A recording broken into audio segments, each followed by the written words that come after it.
조선시대 한 고을에 길복이라 불리는 사내가 살고 있었습니다. 그는 가진 것이라고는 몸뚱이 하나뿐인 가난한 사람이었지만 타고난 힘이 장사였습니다. 그리고 싸움 하나는 이 고을에서 누구도 따라올 자가 없을 만큼 뛰어났습니다. 하지만 무엇보다 길복을 특별하게 만든 것은 마음속 깊이 새겨진 의로움이었습니다. 억울한 일을 당한 이가 있거나 약한 자를 괴롭히는 일을 보면 길복은 결코 외면하지 않았습니다. 자신이 다치고 얻어맞더라도 끝끝내 정의를 실현하고자 한 사람이었죠. 그런 길복에게는 연하라 불리는 아내가 있었습니다. 연하는 마음씨 곱고 서방을 잘 따르는 좋은 부인이었습니다. 연하는 고운 얼굴에 자태가 단아하고 기품이 있어 고을 사람이라면 누구나 한 번쯤은 돌아보게 만드는 미인이었습니다. 그녀의 빼어난 외모와 몸매는 남정네들의 눈을 자극하기에 충분하였죠. 고을의 사내들은 그녀가 장터에 나오면 하고 있던 일을 멈추고 고개를 돌렸습니다. 어떤 사내는 연하가 마시는 물동이에 물을 몰래 훔쳐가기도 하였습니다. 연하의 자태를 그리며 밤마다 꿈을 꾸는 이들도 있었죠. 그러나 누구도 감히 다가설 수는 없었습니다. 길복이라는 두려운 존재가 그림자처럼 연하를 지키고 있었기 때문이죠. 길복과 연하는 비록 가진 것은 없었지만 매일같이 서로를 도우며 살아가고 있었습니다. 아침이면 길복은 집 앞에 작은 밭을 일구었고 연하는 품팔이 일을 찾아 마을을 돌며 걸음을 옮겼습니다. 그러나 그러한 노력이 쌓여도 형편은 나아지지 않았습니다. 되려 집안에는 쌀독이 비어가고 옷가지마저 닳아가고 있었습니다. 한겨울에는 입을 옷이 부족했습니다. 연하의 손가락 끝이 터져 피가 맺힐 만큼 추웠고 길복은 가죽도 아닌 천조각을 엮어 발을 싸매고서야 겨우 밖을 나설 수 있었죠. 그렇게 추운 날 밤이면 둘은 서로의 손을 잡고 조용히 속삭이곤 하였습니다. 이 추운 겨울도 곧 지나갈 것이다. 반드시 내가 너의 손이 다시는 얼지 않도록 할 것이야. 길복의 말에 연하는 고개를 끄덕이며 말하였습니다. 서방님이 있어 아무리 혹독한 추위여도 모두 견뎌낼 수 있사옵니다. 소첩은 지금도 마음이 따뜻하옵니다. 그 무렵 연하의 미모에 대한 이야기는 점점 고을 안에서 번져나가기 시작하였습니다. 마침내 그 소문은 고을 수령인 치만의 귀에도 들어갔습니다. 치만은 성격이 나쁘고 탐욕스러운 사람이었습니다. 그는 백성들의 재물을 빼앗고 사치와 여색을 즐기는 자였습니다. 그런 그에게 연하라는 여인의 미모는 단순한 구경거리가 아니라 반드시 소유해야 할 물건처럼 여겨졌습니다. 그래도 고운 여인이라고 하였느냐? 그 길복이라는 놈은 대체 무슨 수로 그런 여인을 얻었단 말이냐? 사내로서의 체면이 서지 않느니라. 그는 손에 들고 있던 부채를 내려놓으며 한참을 생각에 잠겼고 곧 그 얼굴에는 탐욕스러운 웃음이 떠올랐습니다. 며칠 뒤 치마는 야밤에 사람들을 불러 모았습니다. 그 무리들은 본래 관아의 심부름을 맡던 자들이었으나 치만의 사적인 일에도 거침없이 쓰이는 이들이었습니다. 치마는 낮은 목소리로 말하였습니다. 이 일을 그르치면 너희 목이 달아날 줄 알아라. 조용히 아무 흔적을 남기지 말고 그 여인을 데려오도록 하라. 그날 밤 길복과 연하는 추위를 피해 불을 피워놓고 잠을 자고 있었습니다.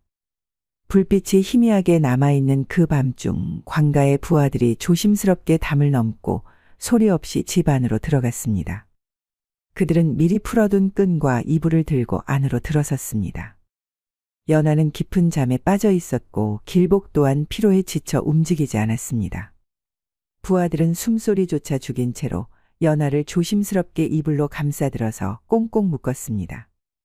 그 후에 연하를 들쳐업고 재빠르게 방을 나갔습니다. 길복이 그 기척을 느낄 새도 없이 연하는 납치되고 말았습니다. 그렇게 연하는 깊은 밤중에 자신의 의지와는 상관없이 이불에 쌓인 채 관아로 끌려가고 말았던 것입니다. 연하는 정신을 차렸을 때 낯선 방 안에 홀로 누워 있었습니다. 방 안은 화려하게 꾸며져 있었습니다. 벽에는 비단 병풍이 펼쳐져 있었으며 탁자 위에는 향냄새가 은은하게 피어오르고 있었습니다. 그녀는 낯선 분위기에 경계하며 몸을 일으켰고 잠시 뒤 문이 열리며 치만이 조용히 들어섰습니다. 치마는 부드러운 표정을 지었으나 눈빛은 묘하게 들떠 있었습니다. 그는 연화 앞에 음식을 내놓게 하였습니다. 그리고 곧 뒤따라 들인 상자 안에는 붉은 비단 위에 올려진 옥귀골이며 금팔찌 같은 값비싼 보석들이 드러났습니다. 치마는 연화를 바라보며 말하였습니다. 이 모든 것은 그대를 위한 것이요. 고생은 이제 그만하고 이곳에서 편히 지내시오. 연화는 보석들을 바라보며 한동안 말이 없었습니다. 거절하지도 않았고 탐내지도 않았지만 그녀의 눈빛이 조금씩 흔들리기 시작하는 듯 하였습니다. 그녀는 끝내 아무 말 없이 고개를 숙였고 손끝으로 옷자락을 매만졌습니다. 치마는 그 눈빛을 놓치지 않았습니다. 그는 천천히 연화 쪽으로 다가와 자리에 앉았고 방 안의 공기는 점점 무거워졌습니다. 치마는 마침내 본심을 꺼내듯 입을 열었습니다. 나에게 오시오. 그러면 이 모든 것들이 당신 것이 될 것이오. 그대도 이제는 편하고 즐거운 삶이 무엇인지도 알아야 할 것이 아니오. 그 말은 치만 나름대로의 달콤한 회유였습니다. 이 말을 들은 연하는 입술을 꾹 다물고 손을 모은 채 자리를 지켰습니다. 연하는 말하였습니다. 소인은 이미 지아비가 있는 몸, 나으리의 요구는 절대로 들어드릴 수 없사옵니다. 치마는 그녀의 반응에 잠시 미묘한 미소를 지었다가 자리에서 일어났습니다. 문이 닫히고 나서야 연하는 조용히 숨을 내쉬며 손끝을 가만히 떨었습니다. 한편 연하를 애타게 찾던 길복은 사람들의 입에서 들려오는 수군거림의 걸음을 멈추었습니다. 관아에서 연하를 보았다는 말을 들은 것이었습니다. 길복은 그대로 들고 있던 멍석을 내던지고는 관아를 향해 달려갔습니다. 관아 앞에 이르자 길복은 문 앞을 지키던 관리들을 밀쳐내고 안으로 들이닥쳤습니다. 치만이 연하와 무슨 짓을 벌이고 있을지 상상만 해도 숨이 막혀왔던 것이죠. 치만 앞에 선 길복은 한치의 망설임도 없이 외쳤습니다. 내 철을 내놓으시오. 남의 여인을 납치에다가 이리 가둬놓는 것이 수령해야 할 짓이오? 치마는 의자에 몸을 기댄 채 손가락 하나로 하인을 불렀습니다.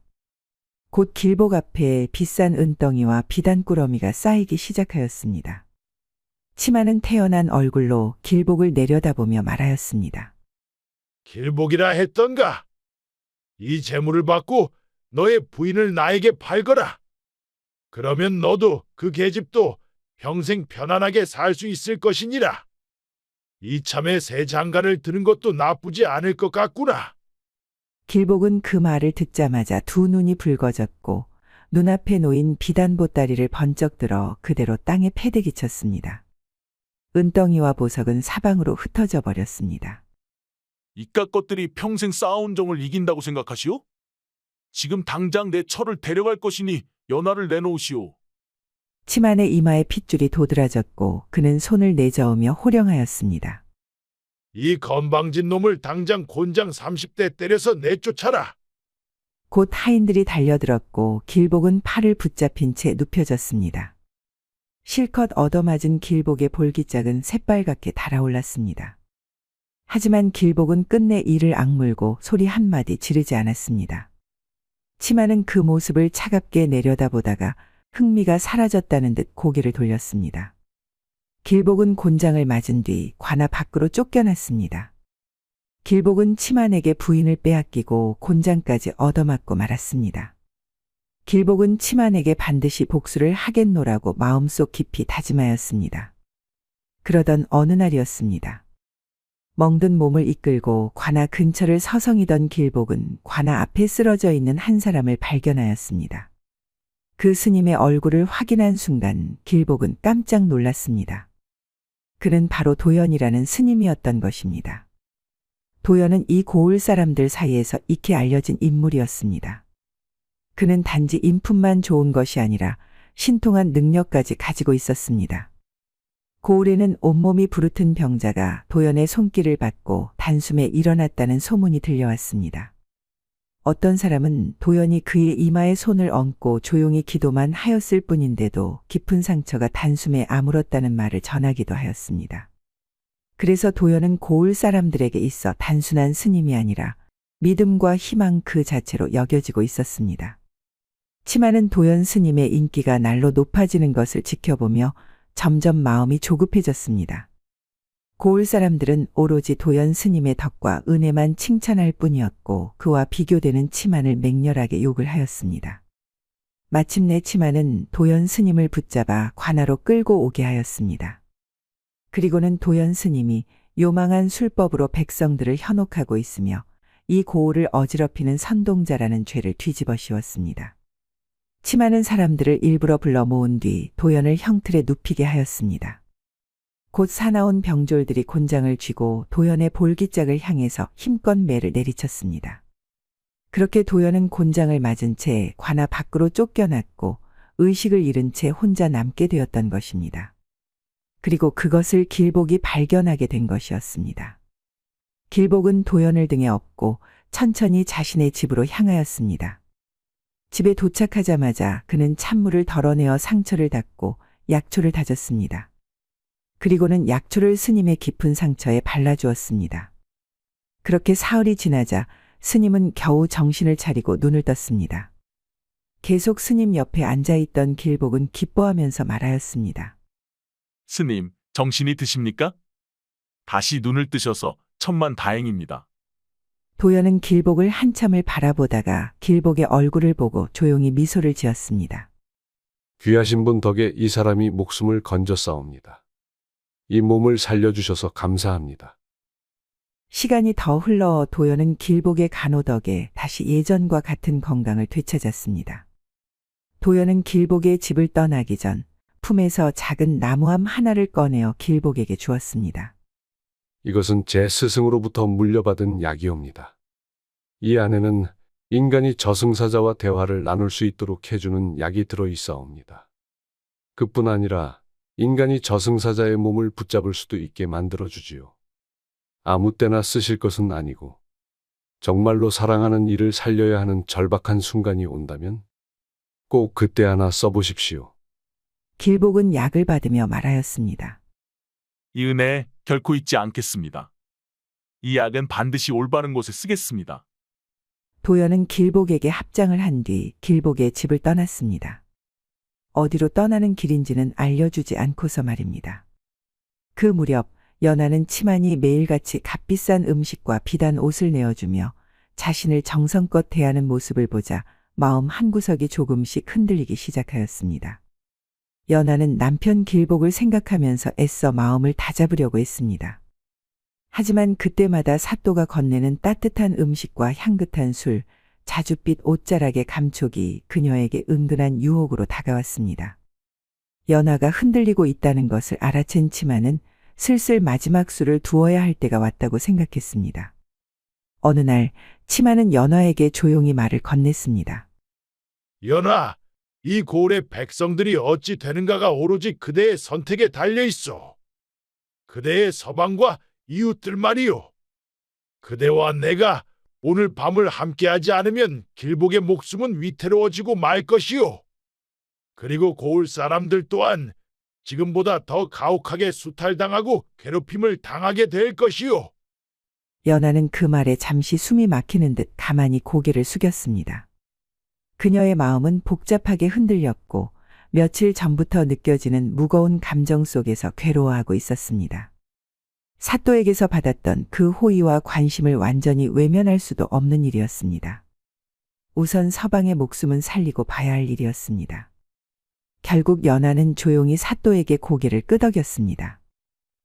그날 밤 연하는 마침내 치만과 같이 잠자리에 들게 되었습니다. 연하는 그가 그녀의 어깨에 입을 맞출 때 더 이상 몸을 돌리지 못하였습니다. 연하는 치만의 그것이 자신에게 닿을 때마다 알 수 없는 감정이 일어나는 것을 느꼈습니다. 밤이 깊어가는 동안 연하는 사또의 아랫도리가 묵직하게 밀려드는 그 느낌에 당황하면서도 점차 그 감각에 몸을 맡기게 되었습니다. 결국 그녀는 사또의 물건에서 느껴지는 강한 기세와 묵직한 무게감 때문에 자신도 모르게 하룻밤 동안은 완전히 빠져들고 말았습니다. 치만의 움직임은 느리지만 점점 더 깊고 확실해졌습니다. 이에 연하는 억눌렸던 감각들이 서서히 열리면서 사또의 그것에 몸을 맡기게 되었습니다. 기름 등의 불빛이 두 사람의 그림자를 벽에 길게 들이우고 방 안은 이따금씩 터지는 격한 숨소리와 미세한 진동으로 가득 차게 되었던 것입니다. 그렇게 밤은 지나갔고 하얀 천을 꼭 움켜쥔 채 자리에서 일어난 연하는 창가에 서서 조용히 눈을 감았습니다. 자신이 고을 사람을 혹독하게 수탈하는 사또와 함께 밤을 지새우며 함께 즐겼다는 사실이 떠올랐습니다. 그러자 연하는 자기 자신이 부끄러워서 견딜 수가 없었습니다. 그리고 이 일이 길복에게 얼마나 무거운 상처가 될지를 생각하니 연하는 참을 수 없는 죄책감에 사로잡히게 되었던 것입니다. 그리하여 연하는 마음을 다시 다잡았습니다. 연하는 다시금 길복만을 바라보겠노라고 굳게 결심하였던 것입니다. 하지만 치마는 한 번 품에 안긴 여인을 다시 놓아줄 마음은 없었습니다. 그는 기회를 엿보며 다시 연하를 불러들였고 마치 연하가 제 것인 양 행동하기 시작하였습니다. 치마는 이제 연하가 자신의 여인이라 믿고 있었던 것입니다. 치마는 부드러운 말투로 연하를 자신의 방으로 들였습니다. 치만의 방으로 들어온 연하는 말했습니다. 더 이상은 사또의 명을 따를 수 없사옵니다. 이제 그만 저를 서방 곁으로 보내주시옵소서. 그 말에 치만의 눈썹이 경련하듯 일그러졌고 곧 화가 난 목소리로 말하였습니다. 그날 밤 분명 너도 나와 함께 즐기고 있었다. 이제 와서 무슨 체면을 차리려 하는 것이냐? 연하는 고개를 획 돌린 채 대답하지 않았습니다. 치마는 그 태도에 잔뜩 화가 나서 분노를 사기지 못하였습니다. 거의 다 넘어왔다고 생각했는데 전보다도 더 차가워진 태도였습니다. 치마는 손에 쥐고 있던 찻잔을 내동댕이 치며 벌떡 일어섰습니다. 그리고는 분노에 가득 찬 얼굴로 문을 열어 힘센 사내를 불러들였습니다. 치마는 사내에게 명령하였습니다. 전연에게 똑똑히 매운맛을 보여주도록 해라. 그리고 지 주제를 알도록 옥에 가두어라. 사내는 치만의 눈치를 살피다가 연하를 끌고 나갔습니다. 연하는 아무 말 없이 눈을 감고 있었고 이내 곤장이 그녀를 내려치기 시작하였습니다. 연하는 엄청난 아픔의 소리를 질렀습니다. 매질이 끝나자 치마는 연하를 옥에 가두었습니다. 차디찬 감옥 안 연하는 집단 위에 몸을 웅크리고 앉아 있었습니다. 그 어두운 감옥 속에서 연하는 몸과 마음을 다잡으려고 애를 썼습니다. 연하는 차디찬 감옥 안에 홀로 갇혀 있었습니다. 연하는 상처를 제대로 돌보지 못한 채로 점점 기운을 잃어갔습니다. 햇빛 한 줄기 들지 않는 감옥 안은 눅눅하고 어두웠습니다. 연하는 누울 자리조차 없이 벽에 기대어 조용히 숨을 고르고 있었습니다. 그녀의 얼굴은 창백하였고 입술은 말라 있었으며 숨을 쉴 때마다 작고 힘없는 소리가 새어나왔습니다. 처음 며칠은 혹시나 길복이 자신을 구하러 오지 않을까 하는 희망으로 눈을 떴습니다. 하지만 그 기대는 점점 사라져갔습니다. 치마는 연하에게 물과 음식도 제대로 주지 못하게 하였고 치료와 약도 전혀 허락하지 않았습니다. 연하는 그렇게 조용히 그리고 지친 숨결 속에서 세상과 점점 멀어져 갔습니다. 마지막 순간 연하는 벽에 몸을 기댄 채로 하늘을 올려다보며 조용히 말했습니다. 서방님, 정말 죄송하옵니다. 그리고는 숨을 거두었습니다. 감옥 안은 더욱 고요해졌고 그곳에는 깊은 정적만이 감돌았습니다. 그렇게 연하는 고요히 눈을 감게 되었던 것이죠. 그 사실을 들은 치마는 하인들에게 시신을 치우라고 명하였습니다. 관아의 하인들은 연하의 몸을 조심성 없이 감옥에서 데리고 나와 보자기에 싸서 관아 밖에 던져놓고 돌아섰습니다. 연하의 몸은 아직도 찬 기운을 머금고 있었습니다.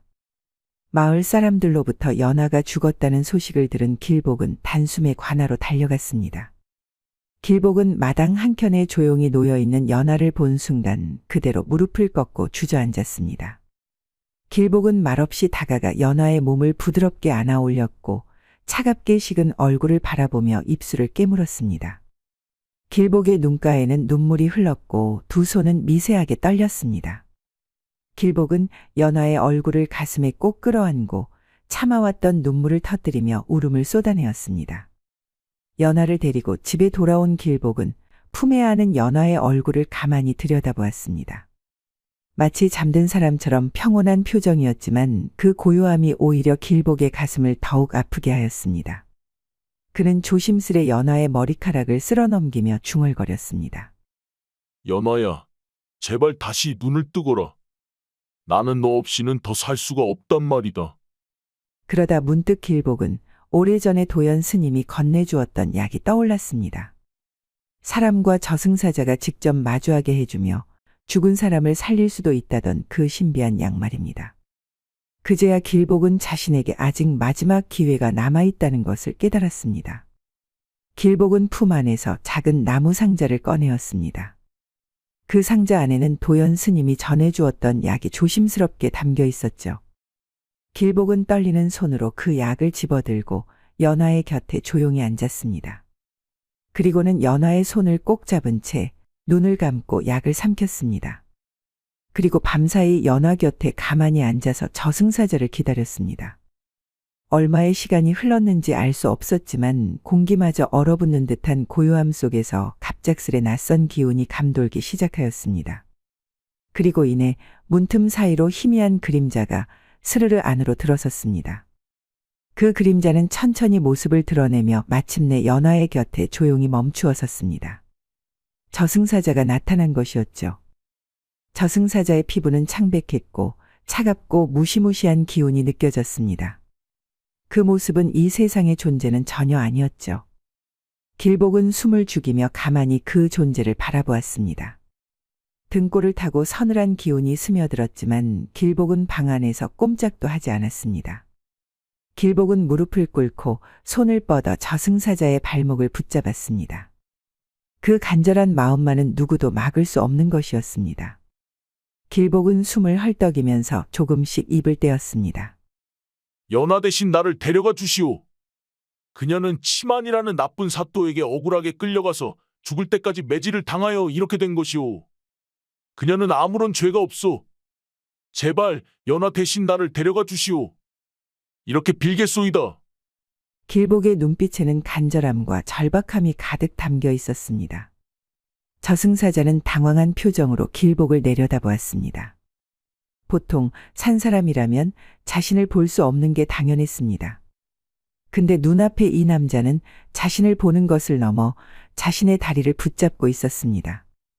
뿐만 아니라 힘이 어찌나 센지 평소 반항하던 사람들도 쉽게 제압했던 그 저승사자가 쉽게 뿌리치고 갈 수 없었죠. 길복의 손은 여전히 저승사자의 발목을 끝까지 놓지 않았습니다. 당황한 저승사자는 길복과 한참 동안 실랑이를 벌이다 이내 지쳐 주저앉았습니다. 그리고 길복의 말을 곰곰이 생각하다가 입을 열었습니다. 그 사또 치만이라 했느냐? 그자에 대해 조금 더 상세히 말해보아라. 길복은 낮고 떨리는 목소리로 말하기 시작하였습니다. 치만이라는 자는 고울수령이란 자리에 앉아 있으면서 짐승보다 못한 짓만 골라 하였소. 저의 처 연화를 밤중에 사람들을 시켜서 관하로 강제로 끌고 갔고 잠자리를 거부한다고 하여 그녀를 곤장으로 마구 내리쳤소. 매를 친 후에도 치료해주지 않고 옥서에 가두고 굶기기까지 하였습니다. 내 부인의 목숨이 위태로워진 까닭은 다 그 사또 치만이라는 놈 때문이오. 길복은 계속해서 말을 이어갔습니다. 연화뿐만이 아닙니다. 병든 백성들을 돌보던 도연 스님이라는 분도 그 이름이 높다는 이유 하나만으로 누명을 씌워 곤장을 때리고 내쫓았습니다. 그리고 치마는 고을 사람들의 재물을 강제로 빼앗았고 그 재물로 온갖 사치에 빠져 살았소이다. 그자는 사람들을 괴롭히고 목숨을 빼앗는데 아무런 거리낌이 없는 자입니다.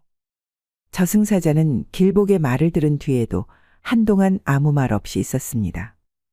그러다 마침내 입을 열었습니다. 유독 이 고을에 자주 와야 하는 이유가 무엇인가 싶었는데 그 원인을 드디어 찾게 되었구나. 내가 이곳으로 자주 와야 했던 까닭이 바로 치만이라는 놈 때문이었다니. 저승사자는 길복을 한 번 더 내려다보았습니다. 연하라는 여인의 사정이 딱한 것도 있으니 그 여인의 목숨 대신에 사또 치만이라는 자를 데려가는 것이 좋겠구나. 사또 놈을 데려가면 이 고을에서 저승 가는 사람들이 줄어들 터이니 내일도 줄어들 것이고. 길복은 그 말을 듣는 순간 자기도 모르게 다시 땅을 짚고 일어나서 울먹이며 말하였습니다. 정말이시옵니까? 연하가 사는 것이옵니까? 고맙소이다. 정말 고맙소. 저승사자는 그 자리에 가만히 서 있다가 곧 조용히 허공 속으로 걸음을 옮겼습니다. 그렇게 그 방 안에는 길복과 연하만이 남아 있었습니다. 그 시각 관아에 있던 사또 치마는 갑자기 땅바닥에 쓰러졌습니다. 그리고 두 눈을 뒤집은 채 순식간에 숨을 거두고 말았습니다. 저승사자가 치만의 혼을 움켜쥐고 그의 몸에서 혼을 강제로 뽑아내버린 것이었습니다. 저승의 길목에서는 치만의 울부짖는 소리가 메아리치고 있었습니다. 이거 놓지 못하겠느냐? 네 놈은 누구냐? 여긴 어디냐? 나를 어디로 끌고 가는 것이냐? 하지만 저승사자는 아무 말 없이 그의 옷깃을 단단히 붙잡은 채로 어둠 속으로 걸음을 옮기고 있었습니다. 그 모습은 이승의 그 누구에게도 보이지 않았습니다. 이승에서는 오직 악독한 사또의 싸늘한 육체만이 남았을 뿐이었습니다. 지옥에 떨어진 치마는 낮과 밤 구분 없이 계속해서 자신의 지은 죄에 대한 벌을 받게 되었답니다. 저승사자가 연하 대신 치만을 데려가자 연하는 다시 조금씩 숨을 쉬기 시작하였습니다. 처음엔 희미하던 맥박이 점차 또렷해졌고 푸르스름하게 멍들었던 연하의 살갗도 점차 본래의 색을 찾아갔죠. 터진 상처도 차츰 아물기 시작하였습니다. 그렇게 오래 앓던 병에서 회복되는 사람처럼 연하는 조용히 눈을 떴습니다. 연하는 천천히 몸을 일으켰습니다. 곁에 앉아서 연하를 지켜보던 길복은 놀람과 기쁨이 뒤섞인 얼굴로 그녀의 품에 안기며 울음을 터뜨렸죠. 연하야, 살아났구나. 다시 살아주었구나. 길복의 떨리는 음성 속엔 너무도 벅찬 감정이 실려 있었고 연하 또한 눈시울을 붉히며 길복의 등을 어루만졌습니다. 서방님, 제가 씻을 수 없는 잘못을 저질렀사옵니다. 허나 다시는 서방님 곁에서 떨어지지 않겠사옵니다. 그녀의 말은 흐느낌 속에 섞여 있었지만 그 속엔 더없이 단단한 다짐이 깃들어 있었습니다. 연하의 말을 들은 길복은 연하의 두 손을 꼭 잡으며 조용히 말하였습니다. 그래, 나도다. 다시는 너를 놓치지 않겠다. 이 목숨이 닿을 때까지 함께하자꾸나. 그렇게 두 사람은 서로를 부둥켜 안은 채 오랫동안 울었답니다. 이제는 모든 고통이 지나가고 두 사람의 가슴엔 다시 함께 살아갈 수 있다는 안도감이 찾아오고 있었습니다. 다시 숨을 되찾은 연하는 아주 중요한 일에 대해서 떠올렸습니다. 치만이 연하를 꼬드길 때 비단과 금화, 보석들이 가득한 비밀 창고를 보여주며 자신과 혼이 나면 이 모든 것을 주겠다고 말한 적이 있었습니다. 이 일이 생각난 연하는 길복에게 조심스럽게 말하였습니다. 서방님, 사또 치만의 침실 안쪽 벽을 밀면 숨겨진 문이 나올 것이옵니다. 그 안에 온갖 보물이 가득 들어 있사옵니다. 마침 치만이 저승사자에게 끌려간 후로 고을 관아는 한동안 혼란에 빠져 있었습니다. 수령이 갑작스럽게 쓰러져 곧장 숨을 거두었으니 관아 사람들은 이를 두고 하늘이 벌을 내린 것이라 여겼습니다. 그래서 두려움에 떨면서 허겁지겁 도망치기 바빴던 것이죠. 관아의 문은 닫히지 않은 채 활짝 열려 있었고 마당에는 버려진 수레와 잡동사니들만이 어지럽게 널려 있었답니다. 그 틈을 놓치지 않고 길복은 연하의 손을 잡고 관아 안으로 조심스레 들어섰습니다. 연하는 치만의 비밀 창고로 그를 이끌었습니다. 연하의 말대로 벽 안에는 어둡고 비밀스러운 문이 하나 숨겨져 있었습니다. 그 문을 열자 실로 놀라운 광경이 펼쳐졌습니다. 금으로 빚은 술잔에 은으로 만든 두꺼비, 비단 보따리 그리고 여러 토지의 문서들까지 차곡차곡 쌓여 있었습니다. 두 사람은 창고에서 많은 재물들을 꺼내 조심스럽게 수레에 싣고 관아를 빠져나왔습니다. 일부만 챙긴 것이었고 나머지는 그대로 두고 나왔습니다.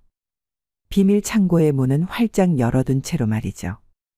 그로부터 며칠 후 관아를 조사하러 내려온 관리들이 치만이 지은 죄를 낱낱이 파악하였습니다. 그리고 그의 비밀 창고에 쌓여있던 재물까지 모두 꺼냈습니다. 그리고는 치만에게 피해를 입은 고을 사람들을 조사하여 그들에게 골고루 나누어 주었습니다. 비단과 금은보와 토지 문서들은 결국 원래 주인에게 다시 돌아가게 되었습니다. 고을 사람들은 감격에 눈물을 흘렸고 서로 부둥켜 안고 좋아하며 하늘에게 감사 인사를 드렸습니다. 그중 한 노인이 무릎을 꿇고 눈물을 흘리며 말하였습니다. 하늘이 도우신 게 분명합니다. 그 누구도 벌하지 못한 자를 하늘께서 데려가신 겁니다. 잔혹한 사또 치만이 사라지고 나니 이 고을에 다시 볕이 들기 시작하였습니다. 노인의 말대로 그날 이후 고을의 풍경은 조금씩 달라졌습니다. 텅 비었던 쌀독에는 다시 곡식이 쌓였고 막혔던 굴뚝마다 다시 연기가 피어오르기 시작하였습니다. 사내들은 밭을 갈고 여인들은 웃음꽃을 피웠으며 아이들은 맨발로 뛰어놀며 웃음을 터뜨렸습니다. 길복과 연하는 재물을 가득 실은 수레를 끌고 집으로 돌아왔습니다. 수레는 무거워서 흔들렸고 지나가는 이들은 그 속을 들여다보며 입을 다물지 못하였죠. 그리하여 두 사람은 마침내 함께 집으로 돌아왔고 그날 이후로는 달라진 삶이 시작되었답니다. 길복은 먼저 넓고 튼튼한 기와집을 지었습니다. 푸른 기와가 아침 햇살에 반짝였고 지붕 끝에는 봉황이 앉은 듯 하였죠. 집 주위로는 널찍한 마당이 펼쳐졌고 그 옆에는 풍성한 밭과 푸른 잔디가 깔린 연못까지 있었답니다. 그리고 머슴들을 들여서 힘든 일을 맡기고 말과 소도 몇 마리나 사서 머슴들에게 농과 밭을 갈도록 하였답니다. 옛날에는 땀을 뻘뻘 흘리며 지게를 지고 다니던 길복이 이제는 말 위에 앉아 마을을 거닐고 있었습니다. 이것은 그야말로 신분이 하늘과 땅 차이처럼 달라진 셈이었습니다. 고을 사람들은 그 모습을 보고는 혀를 내둘렀습니다. 앞에서는 웃고 뒤에서는 배가 아파서 눈을 흘기기 일쑤였답니다. 하지만 길복과 연하는 다른 이들의 시선을 신경 쓰지 않았습니다. 두 사람은 무엇보다도 다시 함께할 수 있다는 것을 가장 큰 복으로 여기고 있었죠. 매일 아침이면 길복과 연하는 손을 꼭 잡고 마당을 거닐며 서로에게 말했습니다. 연하야, 다시는 너를 잃지 않겠다. 그러면 연하는 조용히 웃으며 대답하였죠. 서방님, 저도 다시는 떠나지 않겠사옵니다. 평생 서방님만을 위해 살아갈 것이옵니다. 연하는 한 번 죽었다가 살아난 뒤로는 건강하게 오래오래 살아가게 되었습니다. 연하는 커다란 기와집에서 마님 소리를 들으면서 자식을 낳았습니다. 그리고 늙을 때까지 따뜻하고 평온한 삶을 누리게 되었답니다. 길복은 악한 사또 때문에 하마터면 연하를 완전히 잃을 뻔했지만 평소 착한 행실 덕분에 저승사자가 찾아왔어도 부인의 목숨을 구해낼 수 있었습니다. 그 힘든 고난의 길을 길복은 오직 사랑과 의지 하나로 이겨낸 것입니다. 그리고 마지막에는 전보다 더 큰 행복을 얻게 되었습니다. 길복의 이야기는 끝내 부인을 포기하지 않은 한 사내의 의지와 사랑의 증표인 것입니다. 야다마 씨의 다음 이야기를 빠르게 시청하시려면 동그라미를 클릭하여 구독을 눌러주세요. 감사합니다.